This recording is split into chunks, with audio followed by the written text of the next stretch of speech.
Halo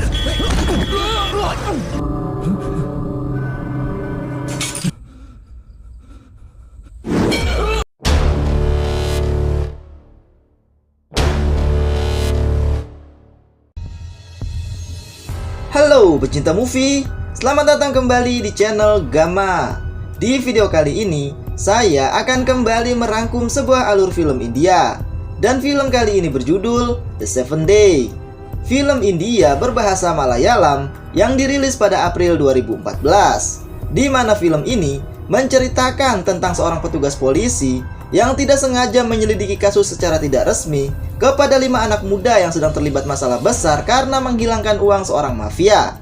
Apa yang sebenarnya terjadi dan seperti apa rangkuman alur ceritanya? Selamat menonton.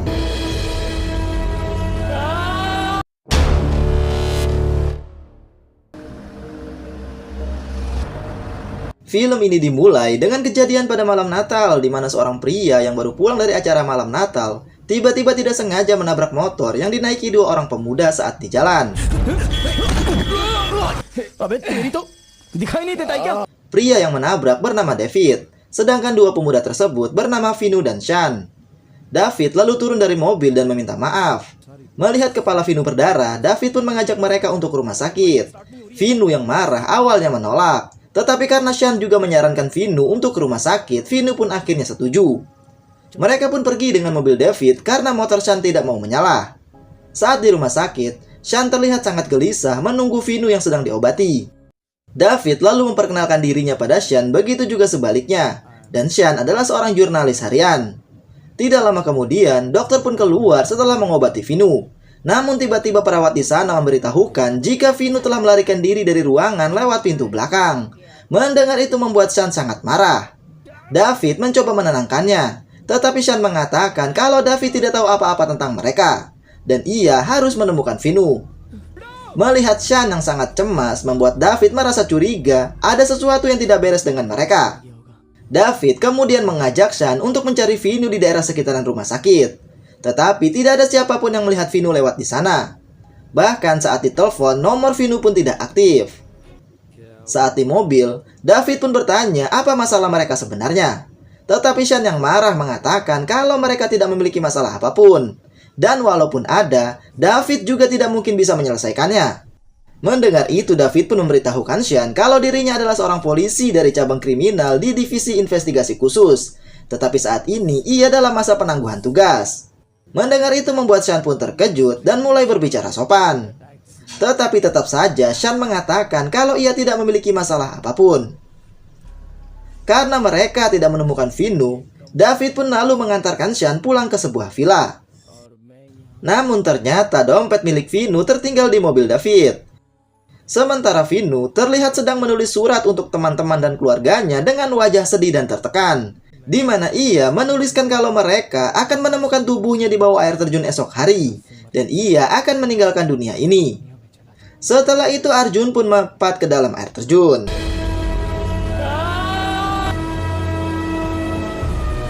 Esoknya, saat David pergi ke alamat di KTP Vinu untuk mengembalikan dompet Vinu, ia pun terkejut karena melihat banyak orang yang berada di sana. Dan saat ia bertanya ada apa, warga di sana pun memberitahukan kalau pagi ini mayat Vinu ditemukan di bawah bukit air terjun. Orang-orang mengatakan jika ia bunuh diri. Ibu dan kerabat Vinu sedang pergi untuk mengidentifikasi mayatnya, sebab wajah dan tubuhnya hancur dan tidak bisa dikenali. Dan pemakamannya mungkin akan dilakukan nanti malam. Mengetahui itu, David pun menjadi makin curiga jika ada sesuatu yang tidak beres pada Shan dan Vinu. Karena itu, ia pun lalu kembali ke tempat Shan. Tetapi saat sampai, David justru melihat teras villa tersebut yang sudah berantakan. David lalu masuk dan mengetuk pintu, dan terlihat Shan keluar dari pintu kamar yang lain. Saat bertemu Shan, David mengatakan kalau dari semalam ia sangat yakin jika Shan dan Vinu memiliki masalah, tetapi Shan menyembunyikannya. Namun hari ini melihat beberapa kejadian termasuk tempat tinggal Shan yang berantakan, ia pun semakin yakin. Dimulai dari kecelakaan pada tengah malam, lalu Vinu yang melarikan diri dari rumah sakit yang membuat Shan gelisah. Kemudian setelah menghilang dari rumah sakit, Vinu bunuh diri di bukit air terjun. Mendengar itu membuat Shan sangat terkejut karena ia tidak tahu kalau Vinu sudah mati. David melanjutkan, walaupun ia baru mengenal Shan, tetapi sebagai seorang polisi, ia tahu kalau Shan tidak bersalah. Karena itulah David ingin membantu Shan secara resmi atau tidak resmi. Shan akhirnya mengakui jika ia dan teman-temannya memang ada masalah yang tidak bisa mereka hindari kecuali melarikan diri untuk tetap hidup. Karena masalah ini melibatkan uang sebanyak 1,75 crores rupiah atau sekitar 3,5 miliar rupiah yang mereka hilangkan. Mendengar itu David pun terkejut. Shan lalu menceritakan kembali semuanya dari awal, di mana ia memiliki satu kelompok dalam pertemanan yang solid yang terdiri dari 5 orang termasuk dirinya. Dan di antaranya adalah Cyril. Ayah Cyril dulunya memiliki pabrik teh, namun setelah ayahnya meninggal, pabrik tehnya pun ditutup. Kemudian ada Vinu. Vinu adalah satu-satunya di antara mereka yang memiliki kehidupan yang baik. Vinu memiliki usaha rental komputer dan juga sebuah kafe. Lalu ada Abby. Bisa dibilang Abby adalah pimpinan kelompok mereka. Dan yang terakhir adalah Jessica atau Jessie. Abby dan Jessie dibesarkan dan tinggal di sebuah panti asuhan yang sama. Karena itulah mereka sudah seperti kakak beradik. Beberapa minggu sebelum malam Natal, Shan, Vinu, Abby, dan Cyril membuat tato yang sama di lengan mereka sebagai tanda persaudaraan. Dan setelah lama berteman, mereka pun baru mengetahui jika Vinu dan Jessie saling mencintai. Lalu mereka pun merayakan hal tersebut. Lalu suatu malam setelah mereka minum dan nongkrong bersama di rental Vinu, Abby dan Shan pulang lebih dulu. Lalu Vinu menyuruh Cyril untuk membersihkan tempat mereka minum karena ia ingin menelpon Jessie. Setelah itu tidak lama kemudian mereka pun pulang. Namun esok paginya Vinu dikagetkan dengan beberapa polisi yang dipimpin oleh Inspektur Victor mengobrak-abrik tempat usahanya untuk mencari sesuatu. Tetapi mereka tidak menemukan apa yang mereka cari di sana. Hal itu membuat Vinu bingung dan bertanya apa yang mereka cari. Tetapi polisi dan Victor tidak memberitahukan detailnya pada Vinu. Dan hanya mengatakan kalau Vinu akan segera mengetahuinya. Setelah itu, Vinu pun lalu memberitahukan yang terjadi pada Abby dan Shan, yang membuat mereka juga menjadi bingung apa yang sebenarnya dicari oleh polisi. Apalagi mereka tidak memanggil Vinu ke kantor untuk diinterogasi. Malamnya saat di rumah, lampu di rumah Vinu tiba-tiba padam. Lalu tiba-tiba Vinu mendengar adik perempuannya berteriak saat hendak mengambil lampu emergensi di lantai atas.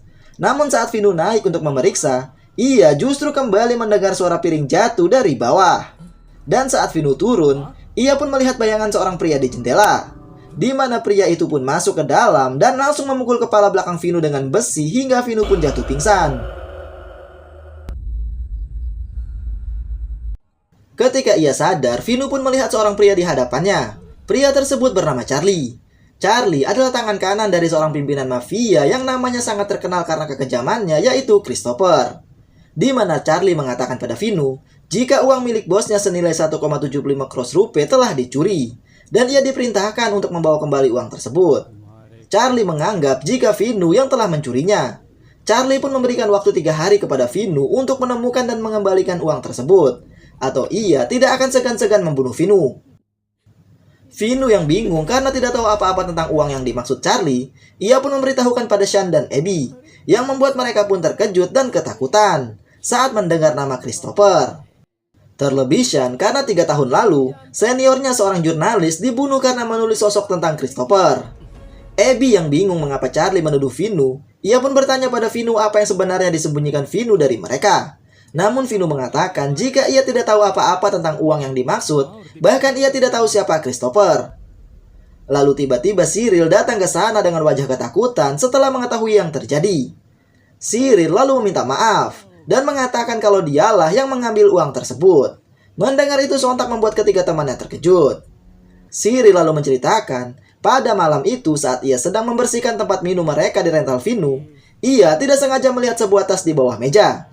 Saat ia memeriksa, ia pun terkejut melihat tas tersebut penuh dengan uang. Cyril yang panik dan bingung kemudian menyimpan kembali tas tersebut di bawah meja, lalu ia pun pulang bersama Vinu. Namun malamnya ia kembali ke sana dan membawa tas berisi uang tersebut. Vinu lalu bertanya di mana uangnya sekarang. Dan Cyril mengatakan kalau ia menyimpannya di pabrik teh ayahnya yang ditutup. Vino lalu mengajak teman-temannya untuk mengambil uang tersebut sekarang dan mengembalikannya kepada Charlie. Tetapi Sean tidak setuju karena malam ini polisi dan anak buah Charlie pasti sedang berpatroli dan sebaiknya mereka berangkat esok pagi. Abby pun setuju dengan usul Sean. Lalu paginya mereka pun pergi ke pabrik teh milik Cyril. Akan tetapi saat Cyril membawa mereka ke tempat ia menyimpan tasnya, ternyata uang di dalam tas tersebut sudah hilang.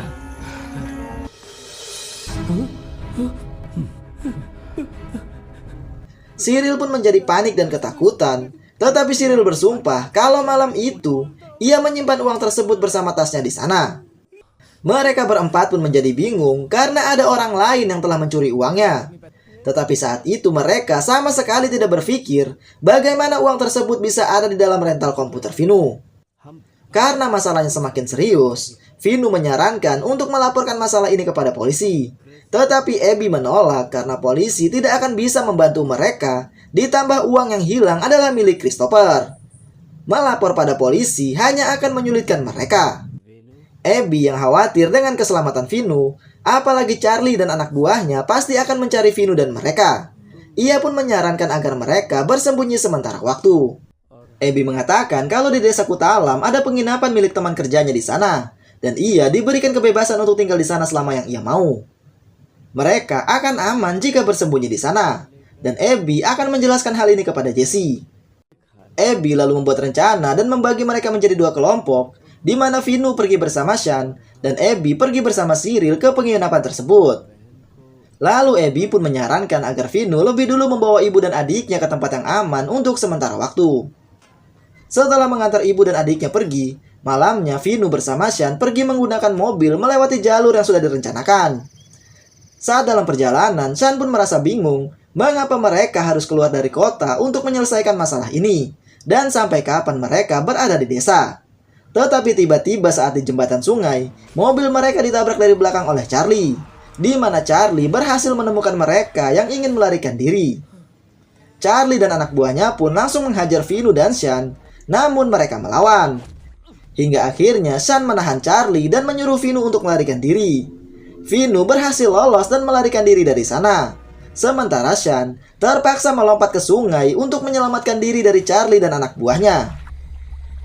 Setelah menceritakan itu semua pada David, Sean mengatakan jika setelah kejadian tersebut, ia tidak tahu kabar atau apapun tentang Vino, Abby dan juga Cyril. Hingga ia kembali melihat Vino pada malam Natal. Tetapi Vino kembali menghilang saat di rumah sakit. Dan kini, ia justru mendapat kabar dari David jika Vino sudah mati. Setelah mengetahui semua itu, David mulai menyelidiki sendiri apa yang sebenarnya terjadi. Dengan lebih dulu mendatangi panti asuhan tempat Abby dan Jesse tinggal pada keesokan harinya. Dan dari kepala panti asuhan, David diberitahu jika Abby sudah pergi bersama Jesse dari 2 hari yang lalu atau pada malam Natal dengan terburu-buru. Dan kepala panti pun memberitahukan jika dalam seminggu terakhir Abby dan Jesse terlihat selalu tegang. Bahkan mereka tidak berbicara dengan siapapun. Tetapi sebelum mereka pergi, ia mendengar Jesse berbicara dengan seseorang di telepon, di mana Jesse mengatakan kalau ia tidak akan memberitahu siapapun dan ia akan ikut bersamanya. Setelah itu ia dan Jesse pun pergi dari panti. Malamnya David mulai menggabungkan semua petunjuk yang ia ketahui untuk menemukan misteri di balik kematian Vino. Di mana pada malam Natal, Abby dan Jesse meninggalkan panti asuhan dan mereka pasti pergi untuk bertemu dengan Vino. Dan pada malam yang sama, ia tidak sengaja menabrak Vino dan Sean, kemudian Vino menghilang dari rumah sakit. Dan juga masih pada malam yang sama, Vino bunuh diri. David pun merasa jika ada yang janggal dengan kematian Vino yang tiba-tiba. Lalu saat David memeriksa kembali dompet Vino yang masih ia simpan, ia pun melihat nomor telepon dari rumah sakit umum dan laboratorium di KTP Vino. Esoknya David langsung mendatangi rumah sakit umum untuk mencari informasi. Saat di rumah sakit, David lalu menunjukkan foto KTP Vino pada security di sana dan bertanya apakah ia pernah melihat pria di foto datang ke sini. Saat melihat foto Vino, security itu pun mengatakan jika pria di foto pernah berkali-kali datang ke sini dan pergi ke laboratorium. David lalu pergi ke laboratorium rumah sakit dan bertanya tentang pasien bernama Vino. Tetapi petugas laboratorium tidak menemukan nama Vino di daftar pasien dalam 1 minggu terakhir. Namun saat David menunjukkan foto KTP Vino, petugas laboratorium pun mengenalinya. karena pria tersebut pernah datang ke sini tetapi bukan untuk melakukan tes darahnya, melainkan ia membawa sampel darah yang sudah dicampurkan bahan kimia agar darah tidak menggumpal untuk dicek golongan darahnya. Namun mereka menolaknya karena cara tersebut tidak resmi. Mengetahui itu, David lalu kembali ke security dan bertanya, apakah ada laboratorium swasta yang ada di sekitaran rumah sakit. Security pun memberitahukan jika ada satu laboratorium yang berada di persimpangan jalan. David lalu mendatangi laboratorium tersebut dan memperkenalkan diri pada petugas di sana jika dirinya adalah seorang polisi dari unit cabang kriminal. Yang membuat petugas itu pun terlihat takut karena sering melakukan uji sampel darah ilegal. David pun berpura-pura mengatakan kalau dia sedang melakukan penyelidikan. Dan ia mencurigai jika tersangka yang sedang ia cari sering datang ke sini untuk melakukan tes darah. David lalu menunjukkan foto Vinu dan bertanya apakah pria di foto pernah datang ke sini. Melihat foto Vinu, petugas itu pun mengatakan kalau pria di foto berkali-kali datang ke sini minggu lalu. Setidaknya 4 atau 5 kali ia datang dengan membawa sampel darah yang berbeda-beda untuk diperiksa. Lalu sang petugas pun memberikan salinan berkas dari hasil tes tersebut kepada David. Malamnya David memeriksa berkas tersebut di rumahnya bersama Victor, di mana David menemukan hal yang menarik, yaitu Vinu ada di kota ini selama seminggu terakhir. Dan pada minggu yang sama, ia 6 hari pergi ke laboratorium swasta untuk melakukan tes golongan darah. Ada 28 sampel darah yang ia bawa selama 6 hari. Hingga akhirnya pada malam Natal atau hari ke-7, ia mendapatkan golongan darah yang ia cari, yaitu O negatif, yang sama seperti golongan darahnya. Dan pada tengah malam setelah ia mendapatkan sampel golongan darah yang sama, ia pun bunuh diri. David pun berasumsi jika Vinu sebenarnya belum mati, tetapi ia memalsukan kematiannya agar terbebas dari Charlie dan juga Christopher. Dan sampel darah yang ia dapat pasti dari kamar mayat rumah sakit umum, di mana Vinu selama 6 hari lalu pasti keluar masuk kamar mayat untuk mengambil darah dari mayat baru di sana. Hingga pada hari ke-7 ia pun mendapatkannya. Esoknya David kembali mendatangi rumah sakit dan pergi ke kamar mayat.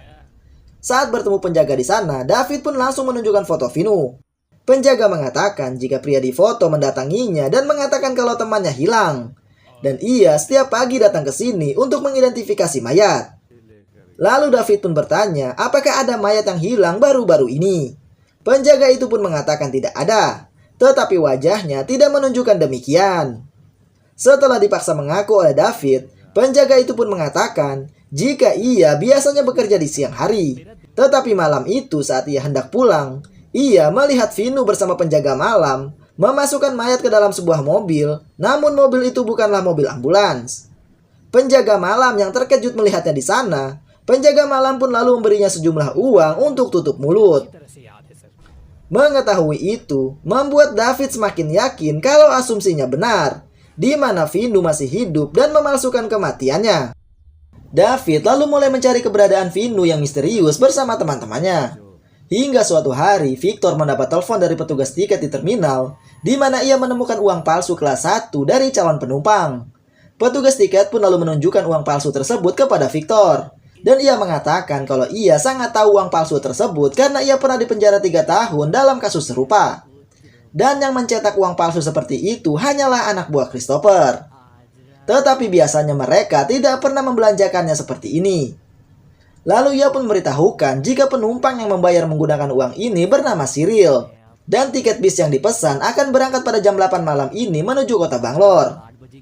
Malamnya saat Cyril ke terminal dan menaiki bis, ia pun terkejut karena Victor berada di samping dan mengenalinya. Setelah itu Victor lalu membawa Cyril ke rumah Christopher, di mana di sana sudah ada Sean yang terlihat marah. Karena ternyata bukan hanya Cyril saja yang dibawa Victor, tetapi juga ada Jesse dan juga Vinu yang ternyata masih hidup. David lalu mengatakan pada mereka kalau ia sudah menyelidiki semuanya dan mengetahui rencana yang dilakukan Vinu bersama teman-temannya.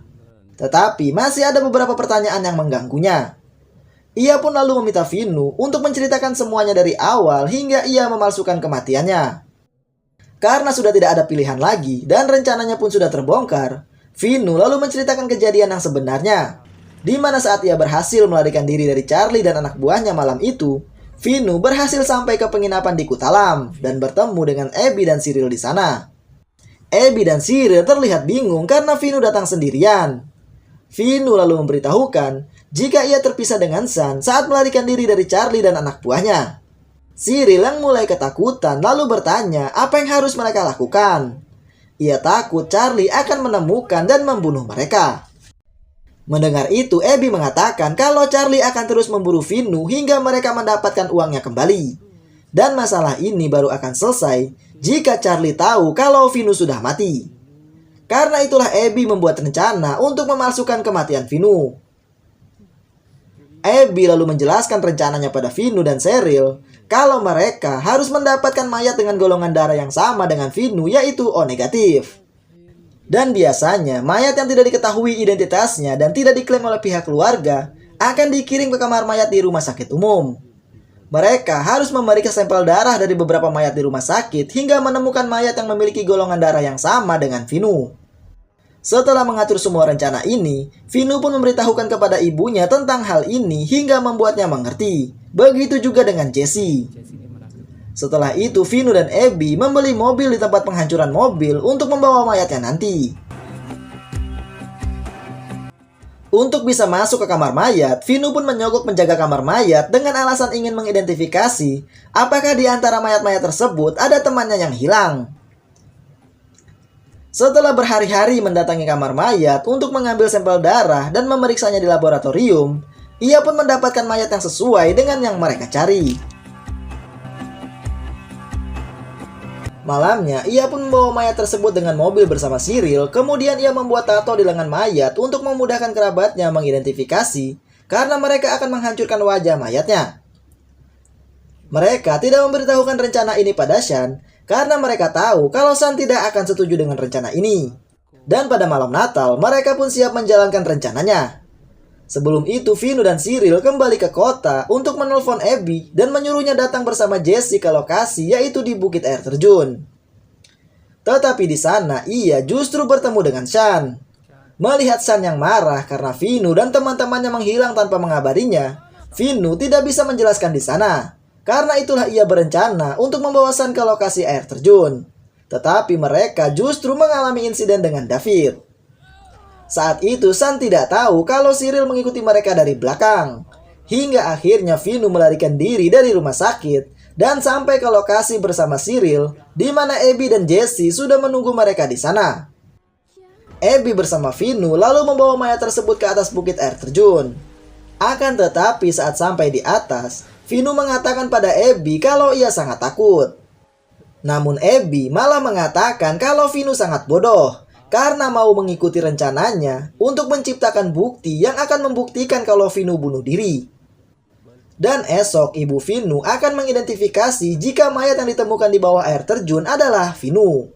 Yang membuat siapapun bisa membunuh Vinu saat ini termasuk dirinya. Mendengar itu, Vinu pun merasa bingung dengan apa yang dikatakan Abby. Abby lalu memberitahukan yang sebenarnya jika ialah yang menaruh uang tersebut di rental Vinu dan memberitahu polisi untuk menjebak Vinu, tetapi Cyril menggagalkan rencananya. Karena itulah ia kembali mencuri uang tersebut dari pabrik teh Cyril dan membuat rencana untuk bersembunyi di Kutalam. Lalu ia memberitahukan rute Vinu kepada Charlie.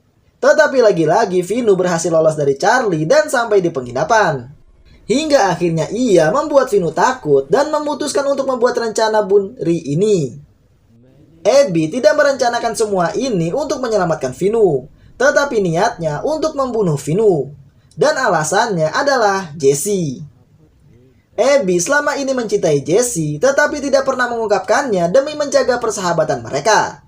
Namun saat ia tahu Vinu dan Jesse saling menyukai, Abby tidak bisa membiarkan Jesse menjadi milik Vinu. Karena itulah ia merencanakan semua ini untuk membunuh Vinu demi memiliki Jesse.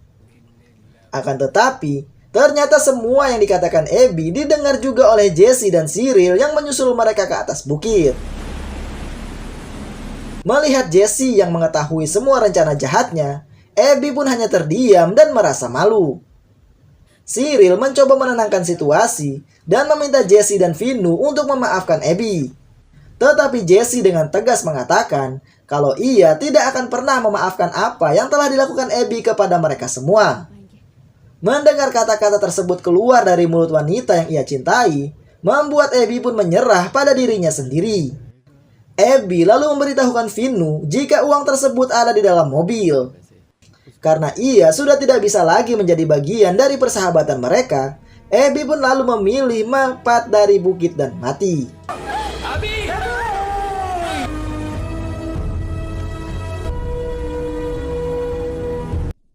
Karena tubuh Abby hancur dan tidak bisa diidentifikasi, ibu Vinu pun mengidentifikasi jika itu adalah mayat putranya melalui tato dan golongan darah yang kebetulan golongan darah Abby dan Vinu sama. Setelah mengetahui semua itu, David pun mengatakan pada mereka, bukankah ada pertanyaan yang masih menghantui mereka semua? Yaitu dari mana Abby mendapatkan uangnya atau dari mana Abby mendapatkan uang palsu sebanyak itu. Mendengar itu mereka pun terkejut saat mengetahui jika uang yang menghancurkan hidup mereka selama ini ternyata palsu. David lalu memberitahukan, walaupun mereka berteman dengan Abby, tetapi mereka tidak tahu siapa Abby yang sebenarnya. Dan Abby adalah salah satu dari pekerja di pabrik pembuatan uang palsu milik Christopher.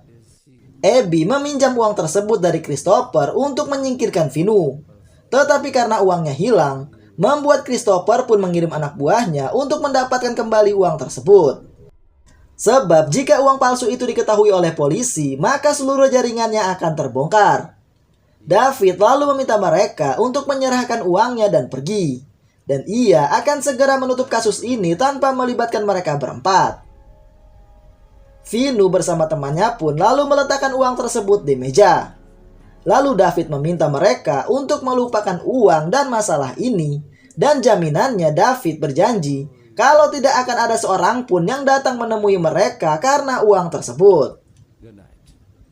Saat mereka keluar dari sana, Victor memberikan mereka kunci mobil milik Vinu yang dulu ditahan oleh anak buah Charlie saat di jembatan. Namun saat di mobil, San merasa curiga dengan sosok David. Apakah ia benar-benar seorang polisi? Lalu terlihat di rumah David, Charlie sedang menghitung uang tersebut. Dan ternyata David bukanlah seorang polisi, melainkan pria yang memiliki uang palsu tersebut dan kepala mafia yang namanya ditakuti, yaitu Christopher. Karena itulah alasan David menyelidiki masalah ini dengan serius, sebab uang tersebut adalah miliknya. Dan film pun selesai.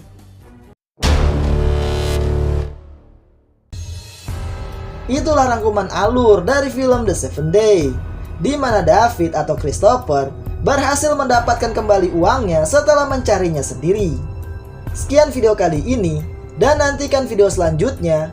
Terima kasih sudah menonton, dan sampai jumpa.